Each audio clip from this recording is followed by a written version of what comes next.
আজকে অনেক দিন পর যেই দাদাটার সঙ্গে কাজে যায়, দাদাটা ফোন করে বললো চ কাজে যাবে। আমি বললাম হ্যাঁ চলো। তারপরে কি সকালবেলায় বেরিয়ে গেলাম, সুন্দর সকালে বেরিয়ে গেলাম একটু কাজে। আর কাজটা ছিল আমাদের নৈহাটিতে, ঠিক এই বাড়িটা দেখো, এই বাড়িটা আমাদের কাজ।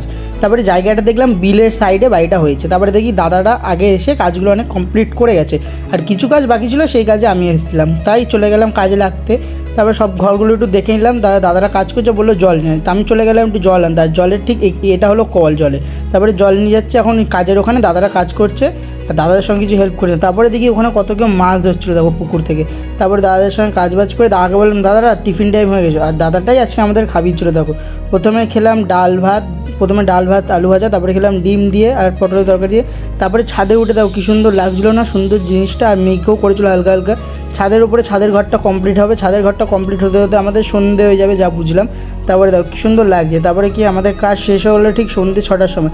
তো এখন আমি বাড়ি যাই। তোমরাও মিনি ব্লগসের জন্য সাবস্ক্রাইব করো।